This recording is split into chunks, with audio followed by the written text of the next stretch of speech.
I think from the Grigsby article, probably anyone reading that is most likely the thing that stood out was the Corby quote. It was an explosive quote. It was explosive to me. And I don't know, man. I've been thinking about it, like, because there's definitely part of me that's like, dude, you know how many times like he got you free concert tickets, and like he was cool. Like one of the best fucking nights of my life was hanging out with him at Barry Switzer's house. Boy, I bet, dude. It was so awesome. And like, I don't know, just everyone contains multitudes, because I would say that the longer I go along, I have to make those points to myself, because 90% of my brain is like, dude, fuck him. Just because of the, like, I don't know, all the fucking shit that he did that wasn't that. Like going around fucking asking the Cowboys if I look like an old lesbian.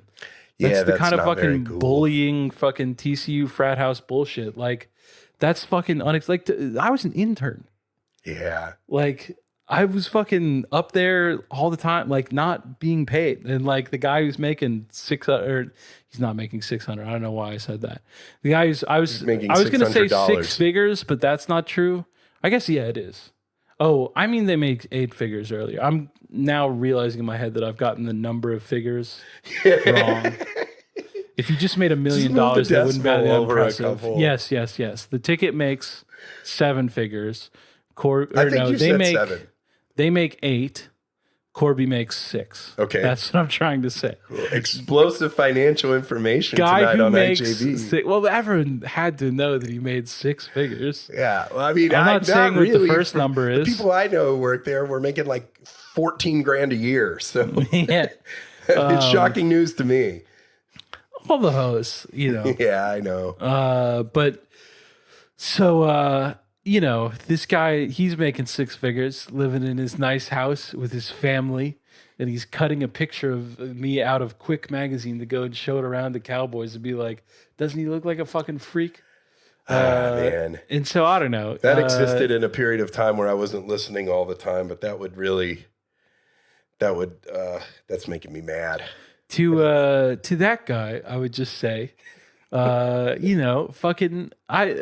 the listener, I would say, like, fucking read the quote and tell me why. Like, if you're Mike and you're sitting alongside the kind of person who is capable of saying something like that about you to a reporter that's going to put it in the paper, like, are you like, well, this is a bond that I have to preserve? Right. Like he's showing in saying that why it would be easy enough not to work with him. Yeah. Like, I don't know, man. I'm not saying that like as an insider who like has a special relationship or a special knowledge of their relationship.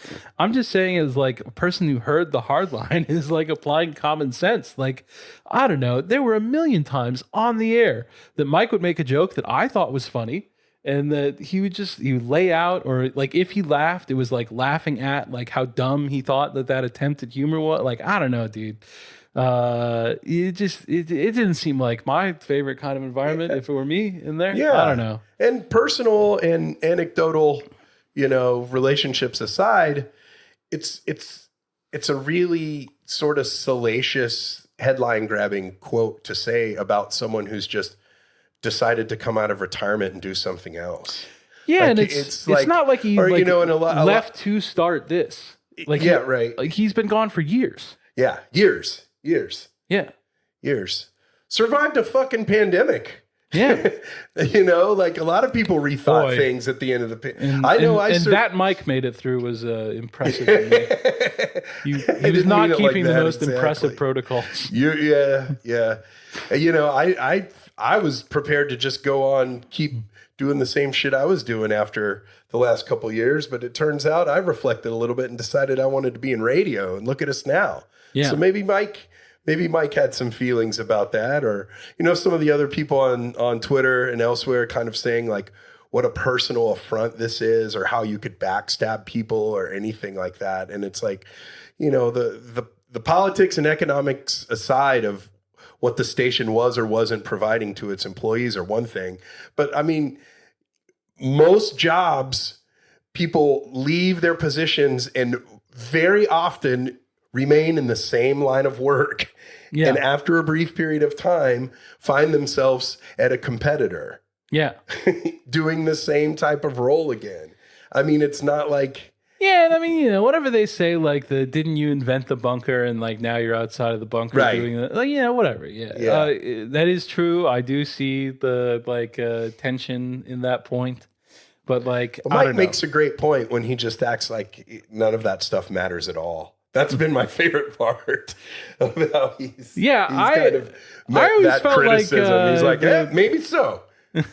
He said a few of those things, which have been great. Yeah, and I don't know, dude. But today's a new day. I always felt like the bunker was there to protect others. It never felt like people were like going out of there it wasn't working for me. Like it wasn't a team thing where like everyone gives a little so that all get a lot. I mean, whatever, dude. I don't know. I'm not like ungrateful for my time. Of course you're not. My time there is providing me with more or less all of the good things in my life. Like my wife was a listener. Like all of my friends are listeners. Cool white microphones. I wouldn't know you if I didn't work there. Like everyone I know, my entire life is all people from there. I think about that all the time. I'm thankful about that all the time. It's not like I think that the whole thing was just, exploitation and terrible all around. And I don't know. Sometimes I get to bitching. You have to, though, that's man. That's not, reflective of my full feelings about the entire experience. And on the Corby stuff, I want to moderate that and say Mike hasn't the stuff I was just saying about I don't, it didn't seem like a fun working environment to me. It's not like he's out there saying that and he's got a big enough, if that was the thing for him, I'm sure he would have said something by now. So I don't want to put words in his mouth. I want to be reasonable about all this stuff, but I don't know. I was taken aback by the quote, and it didn't feel right to just let it pass. So, I don't know. Who am I to say anything about anything? I think I'm an insignificant person, but whatever. I do have this podcast, and I presume that people download it at least in part out of interest in my opinions, and that is my opinion. Sure, and you have a direct relation to some of these events that have transpired. Yeah, we all wanted your take, TC. We all wanted to know how you thought about this. I know I did. But yeah, so, I think the ticket will remain great. I think the Freak is great and is going to be great, especially their weekend programming. Yeah. And, I'm just, I think it's all wonderful. I think it's a great time to live in Dallas, Texas. We got a lot of surprises for you folks. We sure do. Leave it there.